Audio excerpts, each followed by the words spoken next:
Hi, Julie, Marguerite. How are you? Hello. Hi.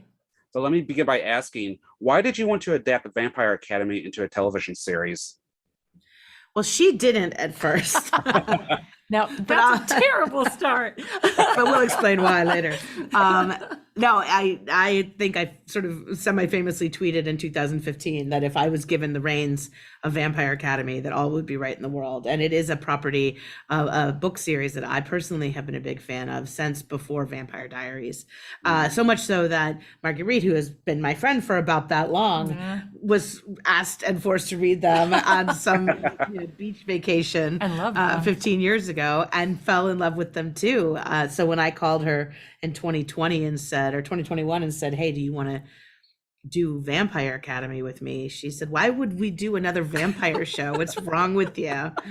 Not quite like that. Then I like lured her in with promise of amazing things like, palace intrigue and the royal court and a Bridgerton vibe and the ability to really dig into the politics of the society and really say something about the world. Yeah. And then realizing, of course, I go back to the books and thought I'd only read one and really liked it. Didn't realize I'd read all six of them on that famous vacation and had loved them. And then realized, obviously, now is there's never been a better time to tell the story of these books. I mean, they're perfect for now, for the time we live in. So lucky me that you asked. I mean, we have seen the vampire trope time and time again. How is Vampire Academy giving us something new and exciting?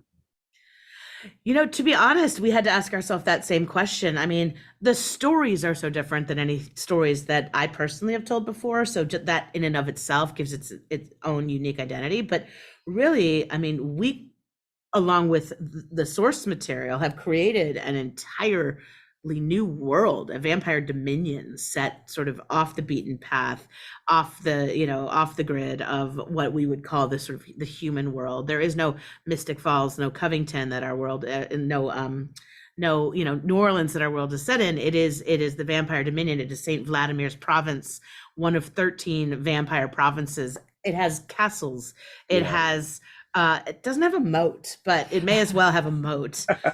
It's got so many incredibly vivid pieces of imagery. Like you just shooting in Spain for one just gives you all that beautiful scope. And it really looks like, I may or may not have shown a sneak peek to some of my friends, my little at-home focus group, and they're just blown away at how it looks completely different than anything they've ever seen on television. It also really blends the ancient and the modern. There's a real sense of both being really alive. It's a culture that came up and both, the old rules, the archaic rules and the modern world live side by side. And that makes it also very unique and fascinating. So in the same scene, you can have something that feels like it's dropping at you from, the 15th or 18th century with a character in combat boots carrying an Adidas bag. So yeah, exactly. That's the lot. We had a lot of fun with that. Great. Good. And why do you believe the show is timely for today's pop culture climate?